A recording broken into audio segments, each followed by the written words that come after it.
Good evening, everybody, and thank you for joining us for another of our Discover Wildlife evenings. My name is Ian Lloyd. I'm a member of the product team here at Wildlife Worldwide and the Travelling Naturalist. This evening, I'm delighted to be joined by Bret Charman for our Discover Alaska talk. And I'm sure most of you know Bret already, but for anyone that doesn't, Bret is one of our most popular tour leaders. He's an incredibly talented photographer and is a member of our product team. Bret has led trips all over the world, and this year was his first time to Alaska. And I think it's fair to say he had a whale of a time, which we're going to learn about shortly. And just to let everyone know, throughout the talk, there will be the opportunity to ask questions. Please use the Q&A and the chat function for this. And also at the end of the talk, we will launch a poll. So there'll be an opportunity to request a travel plan for a couple of trips to Alaska. I think if you're ready, Bret, I'll hand over to you. Sure. Thanks very much, Ian. Thank you, everyone, for joining us. It's very much appreciated. It's lovely to have you all back with us again. And yeah, I'm going to give you a little bit of a introduction, really, to one of our great trips in Alaska, and sort of talk you through some of the incredible highlights that I was privileged enough to witness with my clients earlier this year. And yeah, hopefully inspire you to visit this magical part of the world. So the trip I'm going to focus on is a photography tour we run called Seldom Seen Alaska.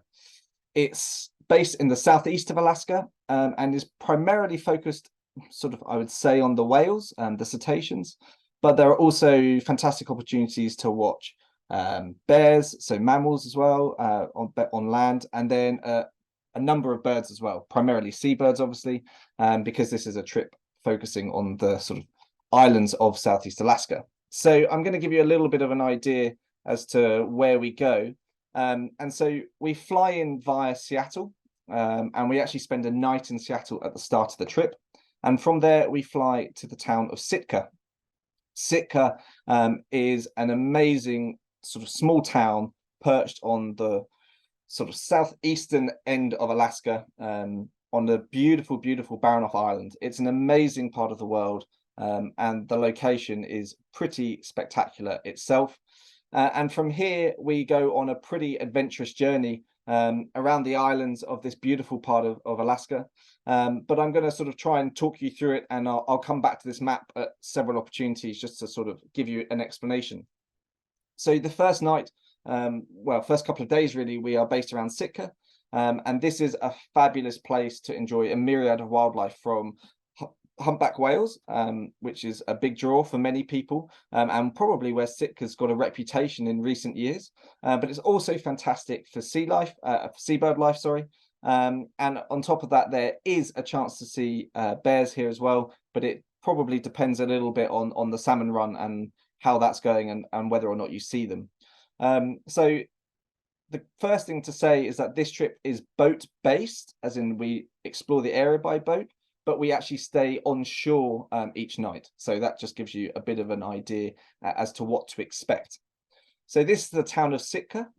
This picture here is actually taken from pretty much above the airport, and there are regular flights to Sitka from Seattle.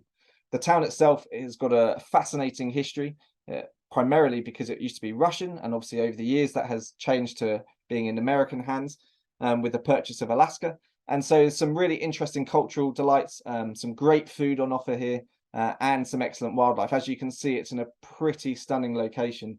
And I would say that Alaska, well, this part of Alaska particularly, isn't known for its beautiful sunny days, but actually I was privileged to see it in this incredible weather. But I must admit, this is not my photograph. This is part of the Sitka tourist board sort of propaganda.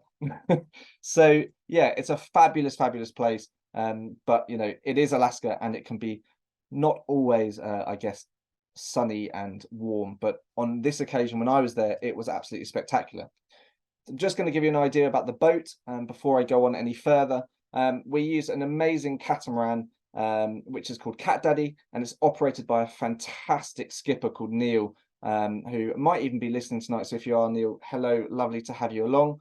And it's a perfect vessel, really stable, fantastic for photography, plenty of deck space as well on the front, obviously the bow, the stern, and starboard and port side as well. So there's plenty of space for everybody. There's a group size maximum of 6 plus a leader. So there's plenty of space to enjoy some really, really world-class wildlife watching. So that's it at a jetty, and that's it out on the water to give you an idea. So you can see there's plenty of space. And then inside is a really great cabin, heated cabin, charging opportunities, hot drinks, fridge, you name it, everything is there. So very comfortable, and a wonderful, wonderful way to explore this beautiful part of the world. So around Sitka itself, there are a few things other than the whales to focus on. One of them, for me, that's a really big draw, is the tufted puffin. These guys are beautiful, beautiful seabirds, as you can see, and you find them not far off the mainland, off the main island, I should say, where Sitka is based, on a couple of beautiful islands, surrounded by amazing mountains and volcanic landscape as well. So it really is a fantastic place to see seabirds, guillemots as well, or mures as they like to call them in that part of the world. And then on top of that, you can see murrelets, bald eagles. You know, there is so much on offer in this beautiful place. And the first couple of days are really, I guess, just a great way to get a feel of what's on offer in this beautiful part of the world, and get to grips, I guess, with being on the boat as well. It's a great introduction to the boat on the first couple of days. But we also get to spend a bit of time on shore, sort of enjoying the delights on land too. But the bay is also a fantastic place to see these guys, sea otters, as are other places on the trip as well. But this is probably where they're most habituated to people. And you can get some nice approaches and some great photographic opportunities. So it's a really fabulous sort of way to start the trip, quite relaxed. And then there's also an opportunity to go on shore and do some rock pooling, and sort of learn a little bit about the ecology from a local expert, which is really fascinating too. So you can get down on your hands and knees and take a closer look at some of the magnificent marine life on the shoreline. But from here, we go from Sitka, we head north around the Alexander Archipelago, and if the weather is good, the plan is always to stay on the western side. If the weather is not so cooperative and it's a little bit choppy, we might go on the eastern side. So there's a little bit of variety in that, but the destination will be the same. We're planning to head up to a small community further north called Gustavus. It's on the edge of Glacier Bay, and it is just a magical, magical part of the world. And it's actually a fabulous place for more than just whales and birds. It's also a great place to see bears and possibly wolves. But I'll get onto that in a bit more detail. I was really lucky with my group, and we were able to actually go through the stunning waterways on the west coast of the island, and it really is absolutely spectacular. And this isn't Baranof Island, I should say. We're going up around Chickagow, which is another island just to the north, and then the passageway separates the two islands, and you can head east, or you can head around the western side. So as you can see, spectacular mountain ranges, vast forests up until the alpine tree line, and you really don't know what you're going to see at any moment. It could be anything from orca to humpbacks to sea otters to seals to sea lions. You know, you just really don't know what you're going to see, and that's what makes this so exciting. Just to give you a little bit of an idea of the place itself and how beautiful it is, I've just got a little bit of a video here to give you an idea of the still waters. So it really is a wonderful, wonderful place, and exploring it by boat means you get away from people to some of the most pristine wilderness areas in Alaska, and you have it all to yourself, which is just such a treat in this day and age. It really is. And I have probably not been to many places as beautiful and sort of, I guess, isolated as I found myself in this part of Alaska. And it's really important to say that the skipper, Neil, is a wonderful, wonderful guide, but he also has a real passion for this area, and showing it to people that maybe have never even thought about it or considered it, and sort of highlighting the wonderful surroundings, but also obviously the wildlife. And it wasn't too long before we started to see more and more humpbacks. We actually saw one around Sitka, on our first couple of days, but it wasn't great for photography. And as we headed further north, opposite Chickagow Island is a wonderful mountain range called the Fairweather Mountains. And as you can see, we had some fair weather, and I think they're only seen on average between 20 and 30 days a year. They're normally covered in cloud, but we actually saw them for 3 days in a row, so we were incredibly lucky. And even better when you get a wonderful group of humpbacks coming up and diving and fluking in front of you and blowing as well. It's an amazing place here. We're in a sort of a very tight inlet, sort of like a fjord, but not quite. And the sound of the blows were echoing off the walls of this inlet, and it really was pretty spectacular with the mountain backdrop behind. You know, you kind of have to pinch yourself, I think, in places like this, that what you're actually seeing is real, and to put the camera down as well. So although obviously it's a photography tour, you know, I always like to put the camera down, and hopefully others do too. And you can just enjoy the magnificence of the world around you, I suppose. Here's a little video just to give you an idea of the landscape again, and just how sort of approachable the whales are. So they're not at all bothered by the boat. And Neil has really mastered the art of getting close to humpbacks without disturbing them, turning off the engines and letting them come to you. And I think that makes such a big difference, as having, you know, an operator that really understands the behavior, and just allows us to get, number one, incredible encounters, and number two, fantastic wildlife photography opportunities, and number three, the wildlife isn't disturbed. So in my mind, it's the best of all worlds. You know, it's a fabulous place, and a fabulous way to watch wildlife. So I'm just going to move on now, and basically from Chickagow Island we head around the northern side opposite those Fairweather Mountains, and we head up to this community of Gustavus.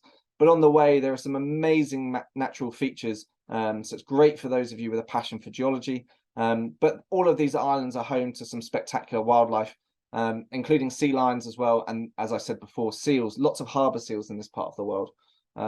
So it's a really fabulous place just to sit back, relax, and watch the wildlife and the way they interact with one another.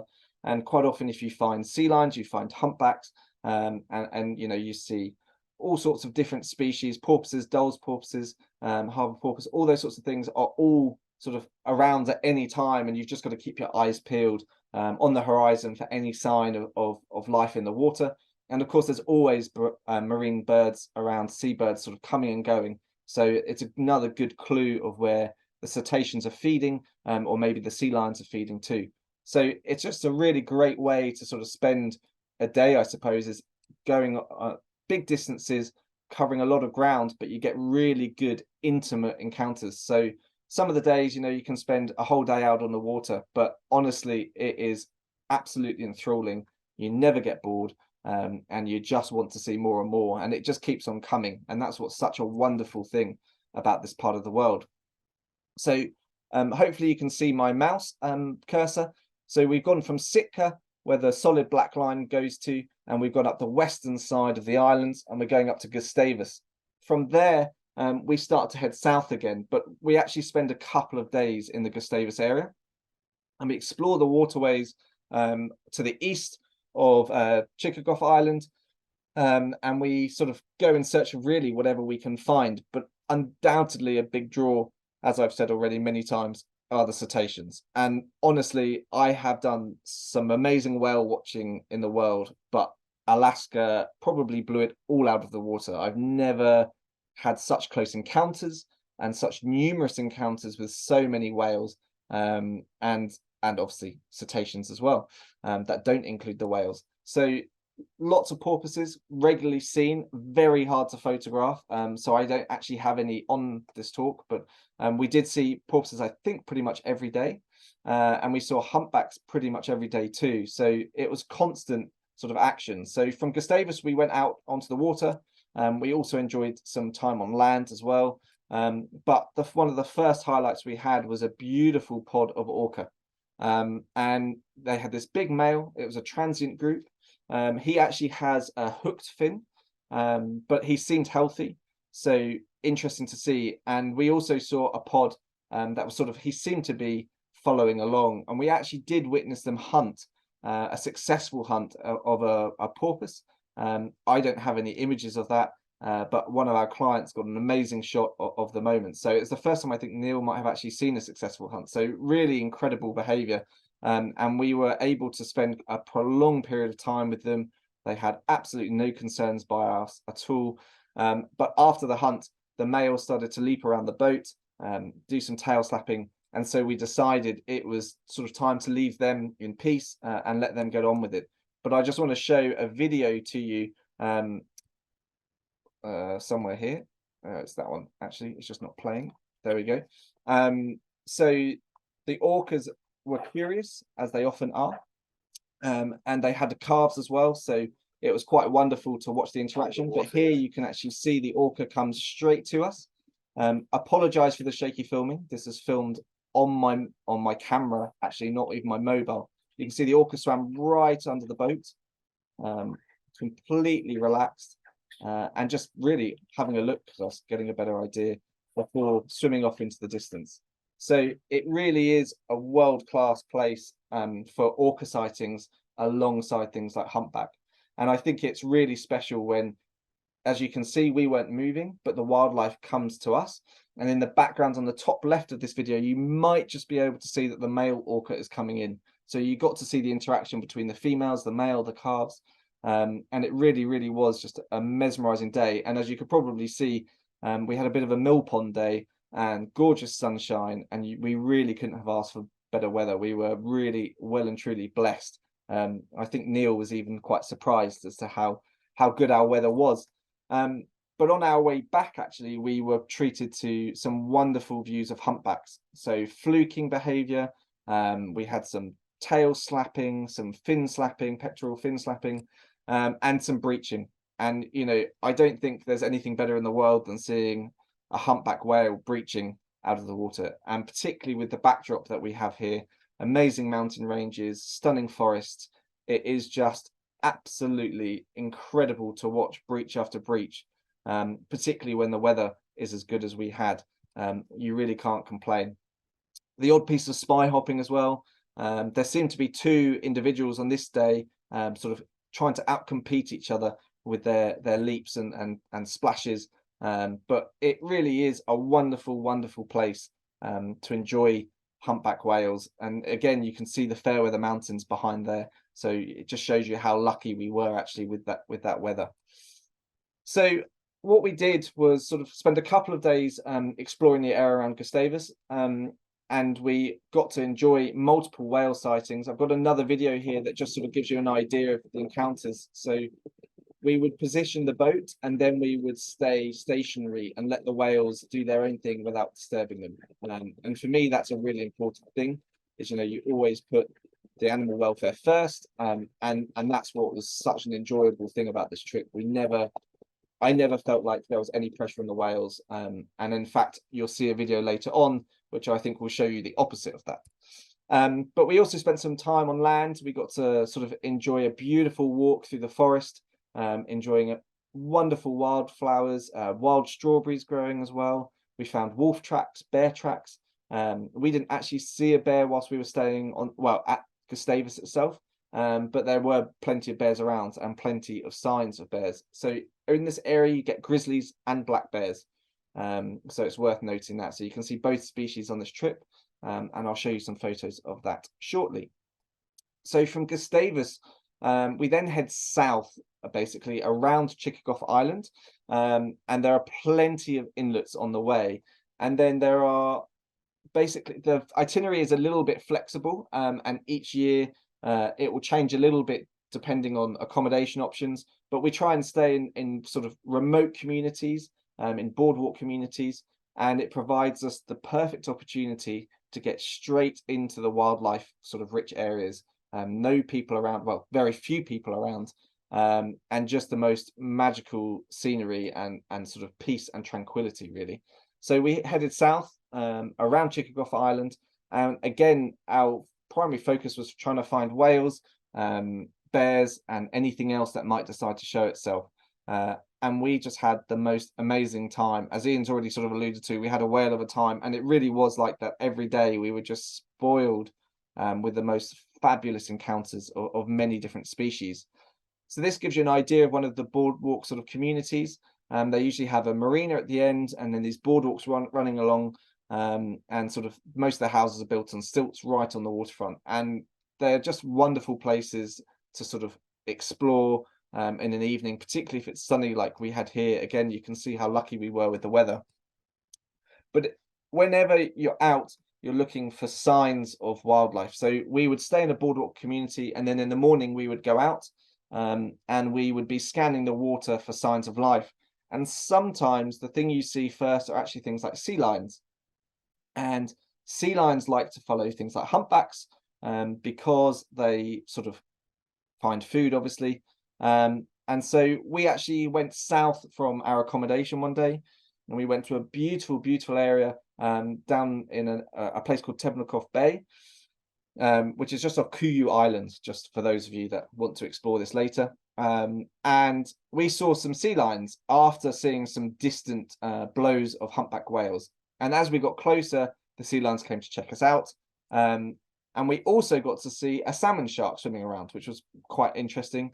Some very unusual behavior. We weren't sure whether maybe it was injured or was slightly unwell, because it kept up the surface for a long time.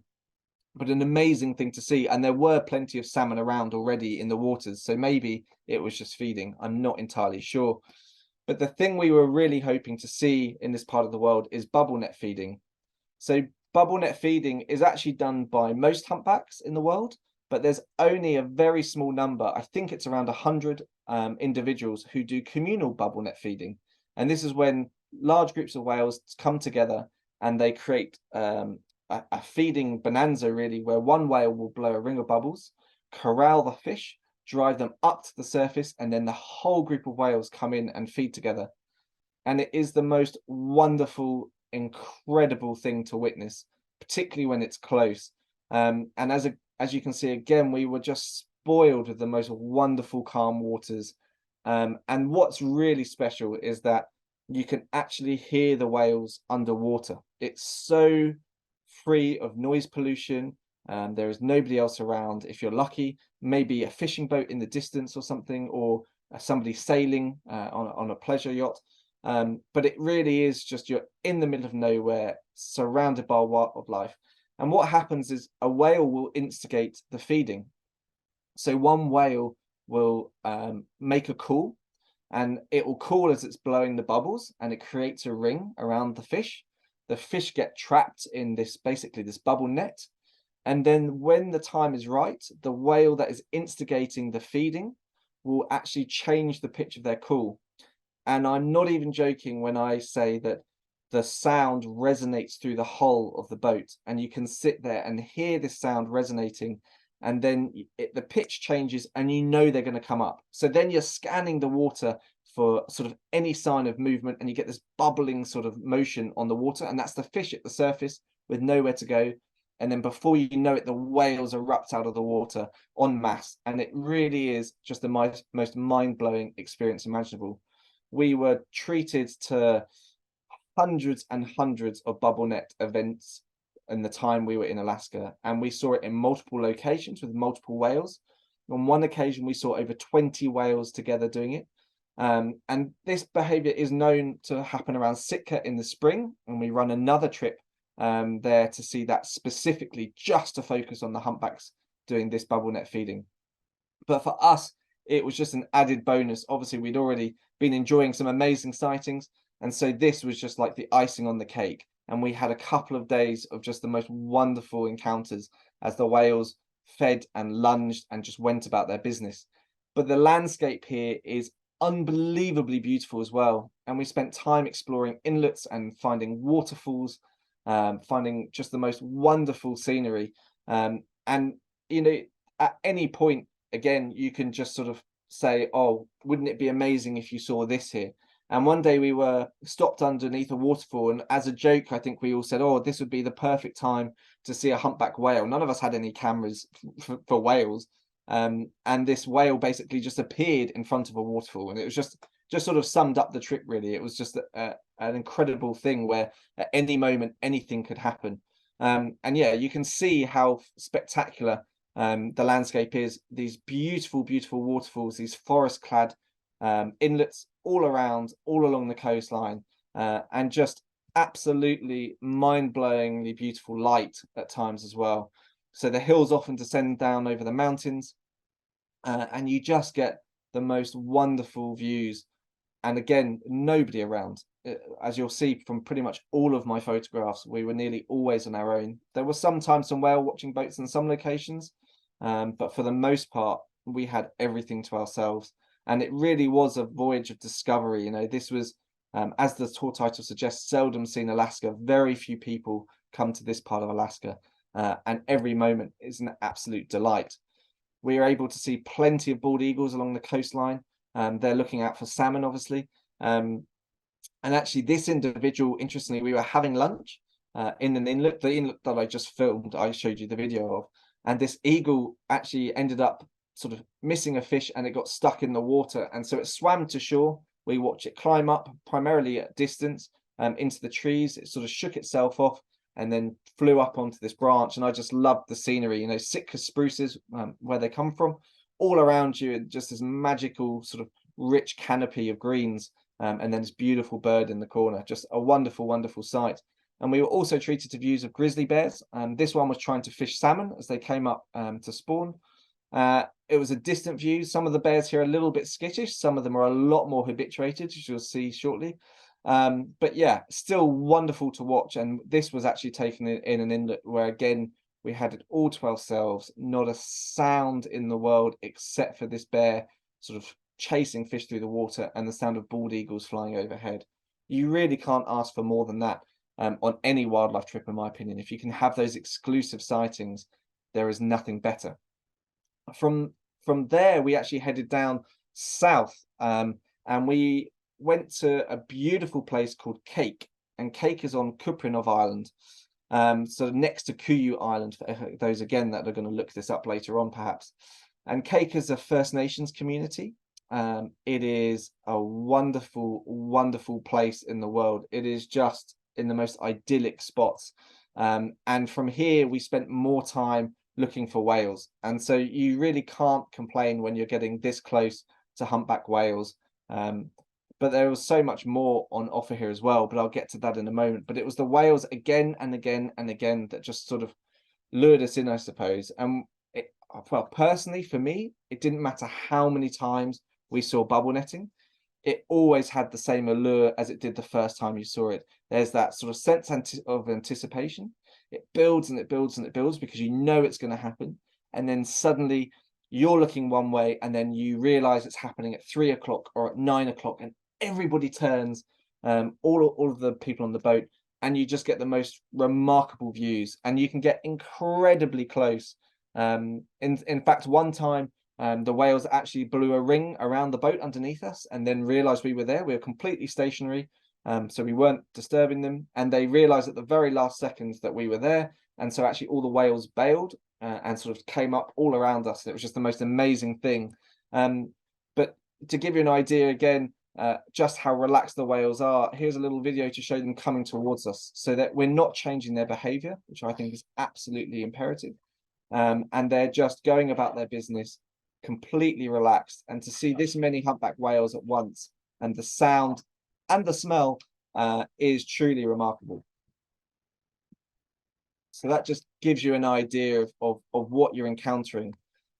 So you have to bear with me. This sort of video takes a little bit of time to get going, but I'm hoping it gives you an idea of sort of that anticipation. So a bubble net feeding event is about to happen.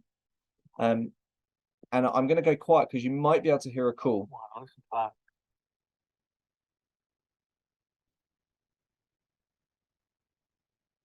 And we realized it was very close.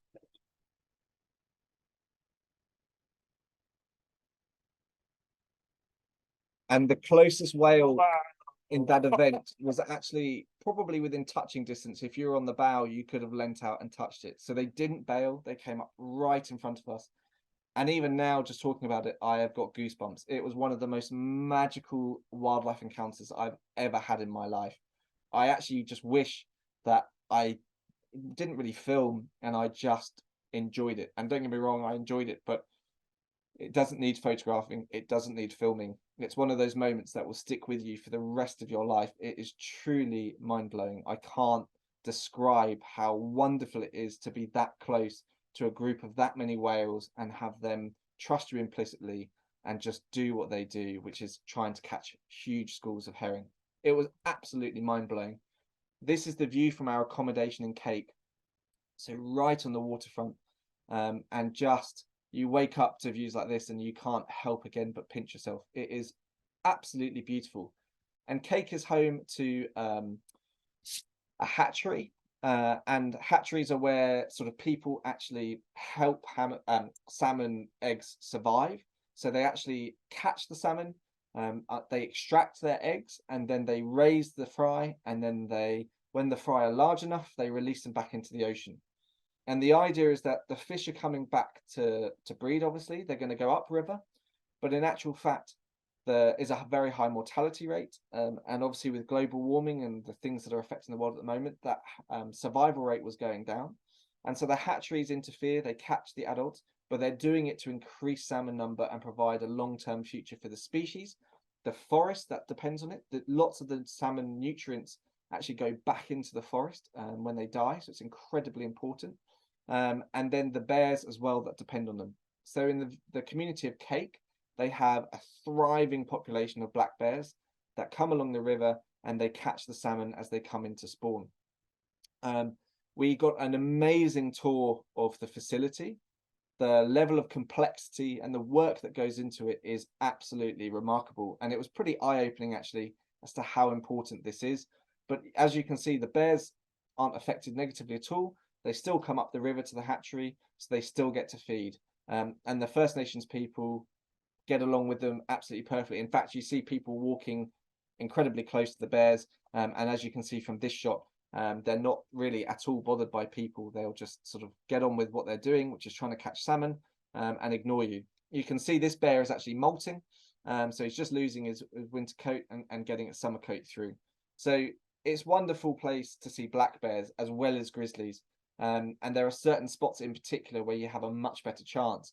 But interestingly, as we were cruising the inlets and the fjords, there were places where we just saw bears feeding on shore. And actually one day we were watching bubble net feeding whilst a black bear was on the beach just maybe 400 or 500 yards away from us, looking for food, I guess shellfish on the seashore.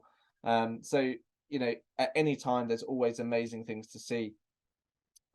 And around the hatchery as well, I should say, there were plenty of bald eagles. So if you want to do any bald eagle photography, this trip is just as fantastic as many others for these wonderful, wonderful birds. From the village of Cake, or community of Cake, I should say, which is now where my mouse cursor is, for those that you can see, it's between Sitka and Petersburg on this map. We basically then headed round the island to then go, which is on Kuprianov Island, I should say, to then go to the community of Petersburg, and Petersburg is on an island called Mitkov Island. So it just gives you an idea. And we went through this beautiful passage, and again, you know, we didn't really know what to expect. So at any time, you've just got to keep your eyes peeled. And as we left Cake, we saw some porpoise, we saw sea otters, we saw seals, lots of bald eagles, lots of seabirds. There's always sort of guillemots around. You see tufted puffins around, morrelets, ancient morrelets particularly, all over the place. They're always there. So there's always something to see. But as we went around the north of the island, we came across yet more whales. And this time the whales put on one heck of a show. We were treated to breaches, we were treated to bubble netting events. You name it, we just had the most wonderful, wonderful time.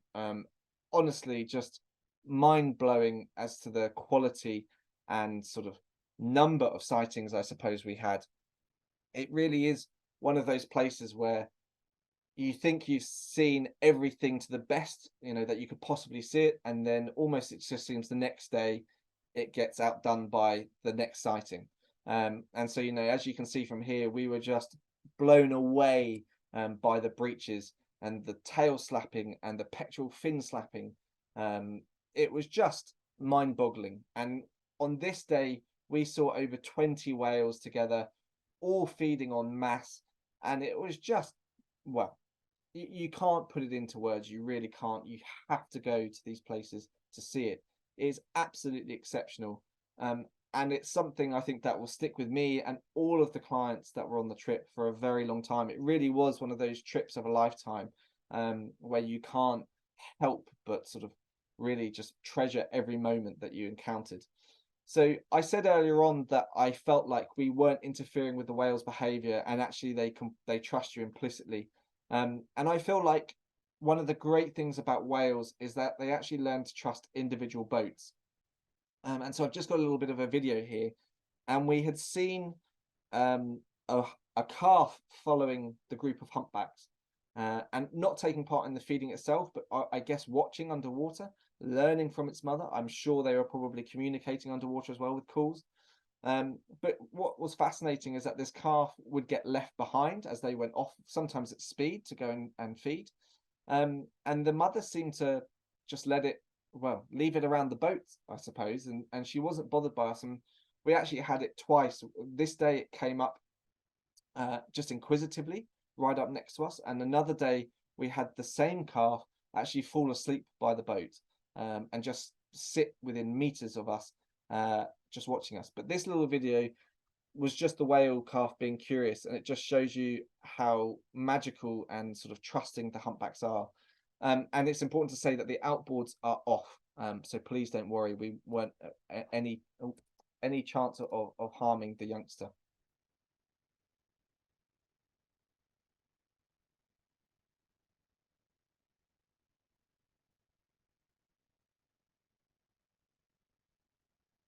So as you can see, it was only feet away from us, and it had actually been swimming around us for quite some time, and it then came right up to us. So this video is actually about 2 minutes long of it slowly coming all the way up to us, and then it just came and had a look and then turned over and just showed us its belly. And just again, one of those amazing moments.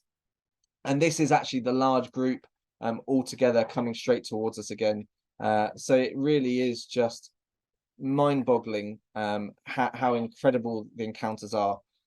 So it's just time after time after time, you're just enjoying incredible wildlife encounters. So we then got to the town of Petersburg, and Petersburg is an amazing community, quite a picturesque community on the island, and it is just I don't even know how to describe it. It feels like you're in another world. You've been in the complete wilderness for a week, very small isolated communities, and you get to Petersburg and it's a small community, but it feels like a proper town. It's got proper roads, it's got cars and a bank, and or suddenly you're in the real world again, but you're in the middle of nowhere in the most mesmerizing scenery you can imagine. There are bald eagles flying around, there are bears on the edge of town, loads of seabirds like black guillemots, and you name it, all sorts of stuff all over the place. But one of the big draws here is Le Conte Glacier. And so on this map, just to give you an idea, there's a little inlet just below the second E of Petersburg. And there is there is an amazing glacier there, which we hoped we would be able to get to. We didn't know, it depends on ice. But here, great place to watch harbor seals. There's lots of bald eagles around too, but it's the ice and the landscape here that is a massive draw. It is absolutely mesmerizingly beautiful.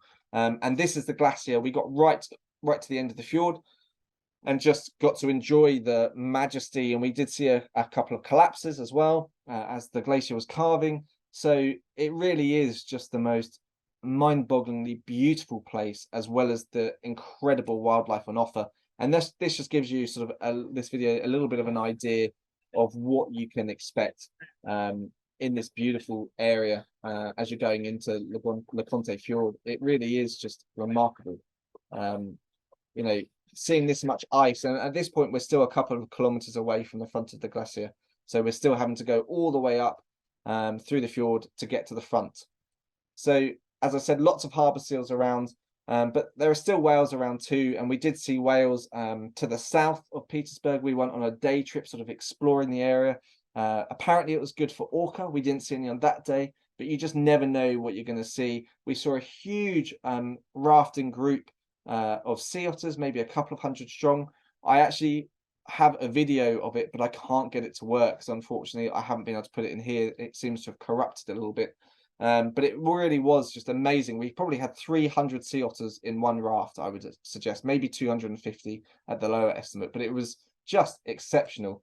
And from here, from Petersburg, we actually then had a long journey back to Sitka, sort of for our last full day out on the water, covering a lot of water, but we still had time to enjoy the humpbacks. We found the same group again, feeding in the same place in the sound.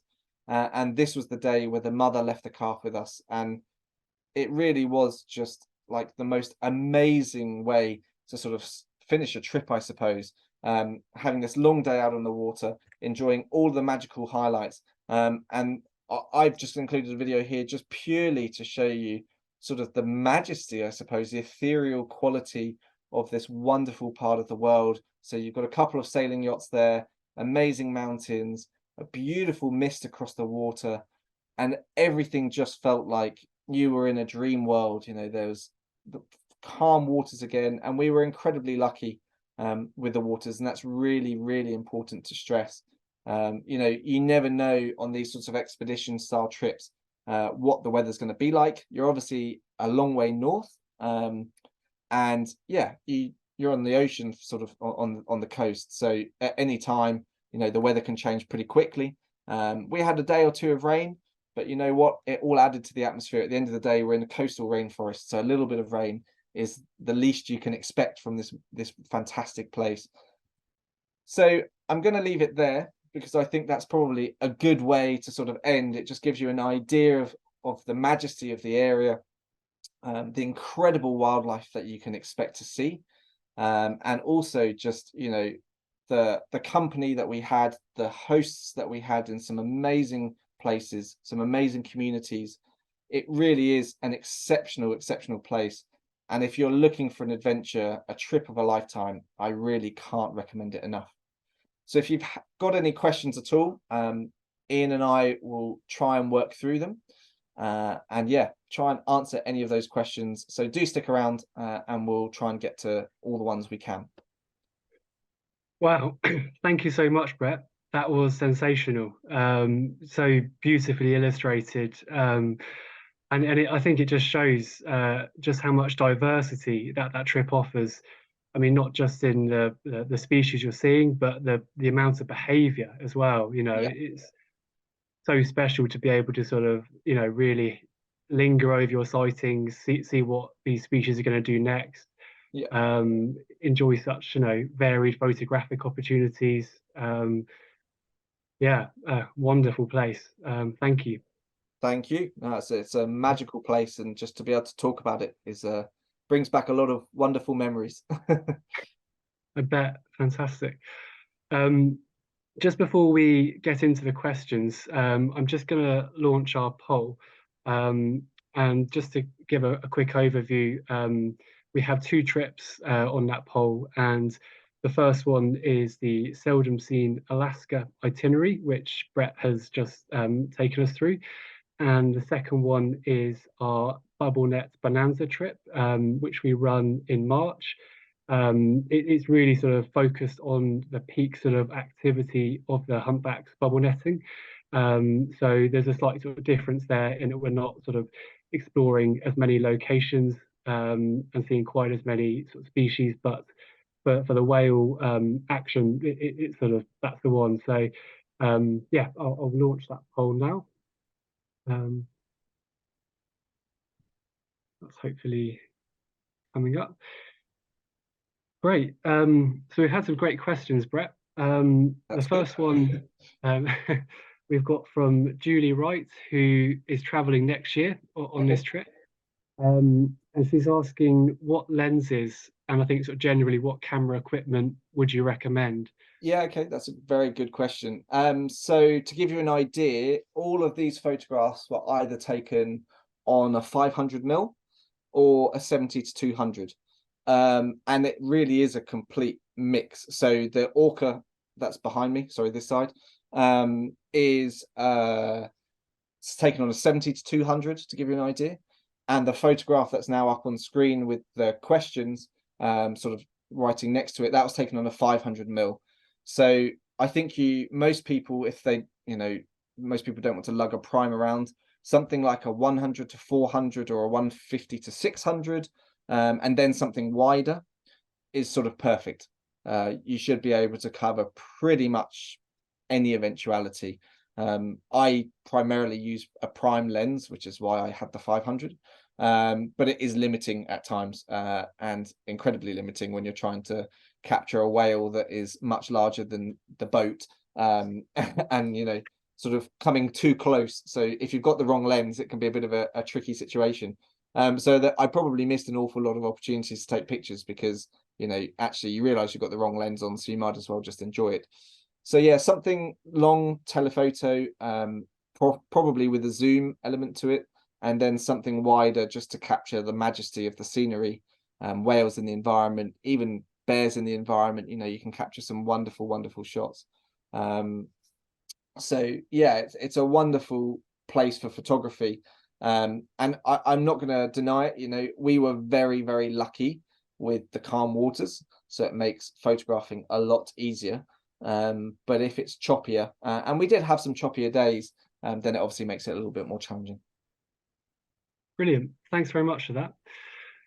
That's great. Another question is actually relating to photographing from a sort of seating or a standing position. Is Yeah. it possible to sort of take pictures whilst sort of sitting on the boat, or would you really need to be stood up for that? So there's a bench at the front of the boat, so you could sit down, but I would say really the thing is that obviously the whales are at water level for the most part, so unless it was breaching, you'd probably struggle to get a shot without a railing or something in front of you, because obviously the boat, for safety reasons, has railings. You don't really want to sort of, I suppose, have it too low because you're more likely to trip over it. But the interesting thing is that the vessel does actually have sort of a landing craft front, and Neil and I were actually discussing whether or not it would be possible to open it. So I don't know whether that would be possible, but I would say 99.9% of the time you'll need to be standing. Realistically, that's just how I'd say. What I try to do and my clients try to do is kneel so that you're just above the railing, so that you could get lower. And you can get some, well, you can see the shot that I've got on screen now. I'm pretty low. It's not like I'm high up looking down on the whale. I'm pretty much at eye level. So you can still get some pretty wonderful shots. You're only a couple of feet, well, 3 feet above the water, I suppose. So Great. Thanks, Brett. Another one, just about the probability of seeing bubble nutting on the seldom seen trip, as yeah. opposed to the other one. So so the earlier trip is based on Sitka, obviously, and basically primarily only focuses on the whales bubble net feeding there, and it's sort of known to happen at that time of year.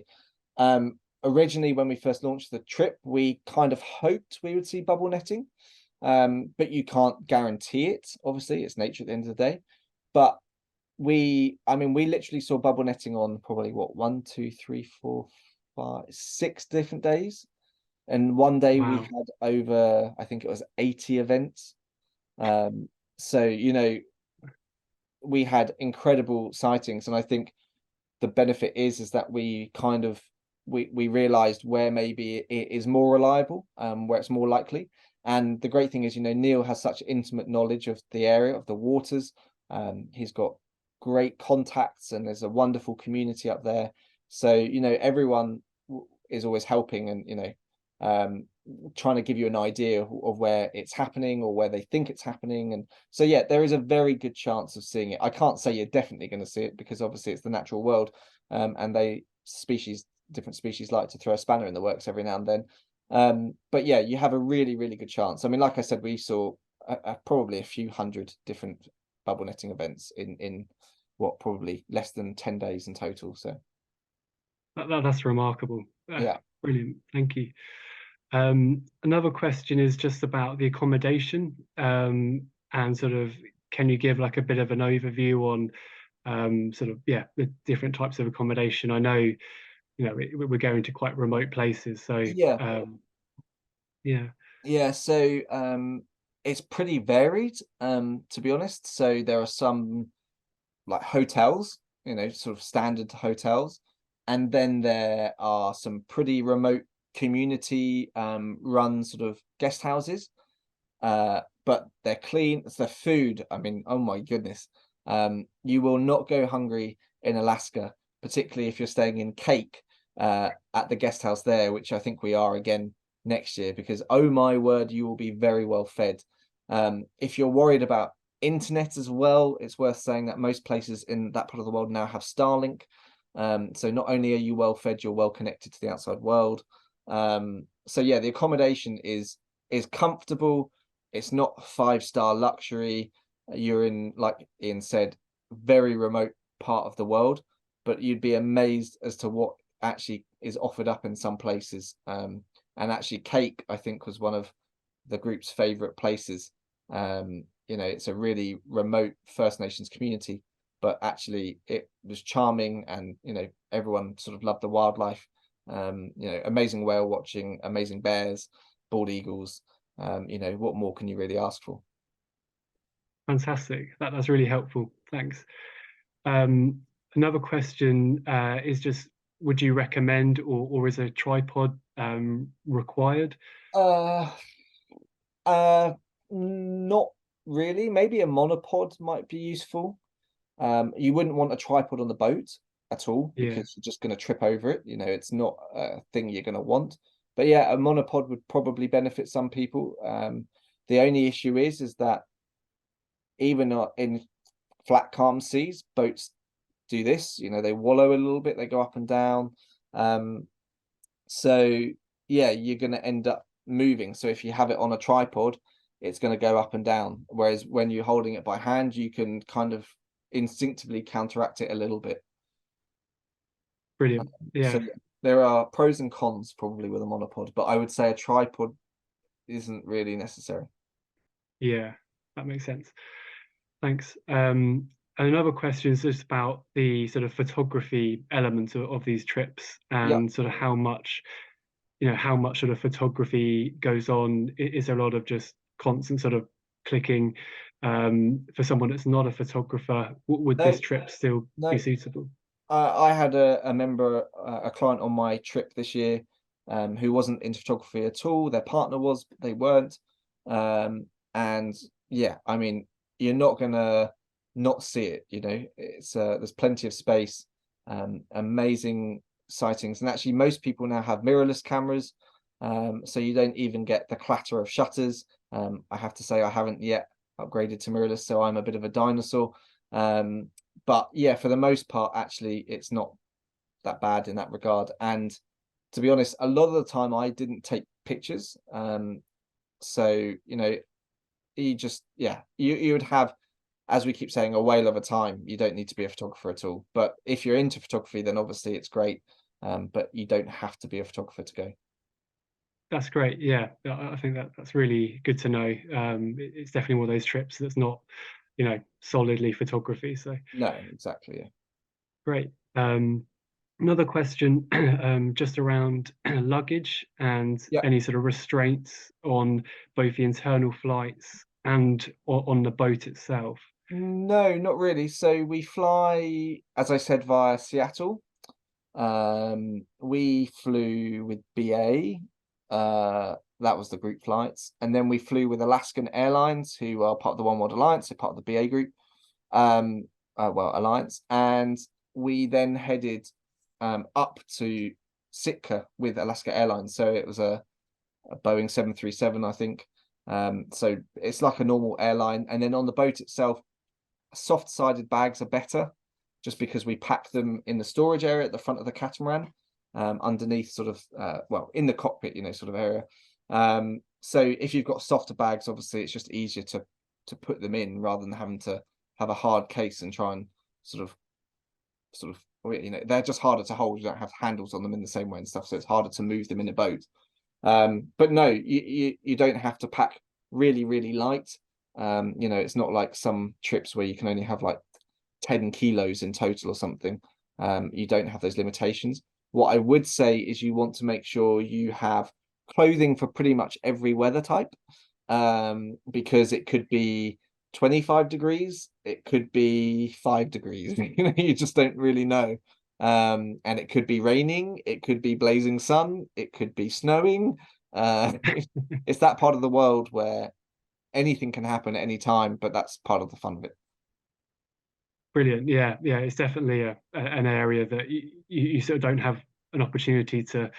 You want to have all the things you need and then Yeah, take layers off or put things on. exactly. Yeah. So And yeah, because you're out in the water, layers are key, so wear a base layer. If you get too warm, take off a middle layer, that sort of thing. And that's what we did. So yeah, you want full waterproof. Obviously, you're on a boat. Recommend waterproof camera for a cover. yeah. Yeah, a waterproof cover for your camera even. And yeah, just you want to be well prepared, so there isn't a worry about luggage in the same way maybe with other trips. Great stuff. Thanks. Another question just on how long are you on the boat each day? I Yeah, know that varies, but yeah, yeah, massively. So some days, all day. Um, but I think it probably would depend on the group as well. We had a group where we were quite happy to spend as much time possible out on the water looking for stuff. But we had some days on shore, um, which were just as rewarding, and so some days maybe we went out for a few mornings, for a few hours in the morning, and then we would be on land in the afternoon. We had a day where we're completely on land, looking for wildlife. So we saw like porcupine and we saw deer and stuff like that. Very hard to photograph. So which I didn't photograph them at all. But wonderful just to see. And so yeah, just you never really know exactly how much time you're going to spend on the water, but it could be anywhere from 3 hours a day to 10 hours a day, depending on what you're doing. But I think because the boat's so comfortable, like there's constant hot drinks available, coffee, tea, hot chocolate, always snacks on the boat. If we're going out for a full day, we have lunch on the boat. So there's a proper toilet on the boat, so you don't have to worry about that. And plenty of drinking water and all that sort of stuff. So you're very comfortable. And like I said, charging facilities. So if you're concerned about anything like that, you don't really have to worry. And because it's a catamaran, it is very stable, which is another plus. brilliant. Yeah, that's super helpful. Yeah, really good to know. Um, I think that's all the questions we've had so far. So um, yeah, if anyone's got anything else, yeah, please don't hesitate to sort of let us know at later stage as well. You can drop us an email. Um, I think it's good to mention next week's talks as well. Yeah. So We've hang on got a second. There we go. great stuff. So next 22nd of November, we've got Discover Norfolk with Nick Atchison. Yeah. And then the 29th of November, we've got Discover the Highlands and Islands with Mike Dilger. Yeah. So yeah, if you have any questions, but please don't hesitate to get in touch. And thank you all for joining us this evening. Thank you, Bret. Thank you very much, everybody. Thanks, Ian. Thanks. Have a good evening. Cheers. Thanks, everyone. Bye bye. Bye bye.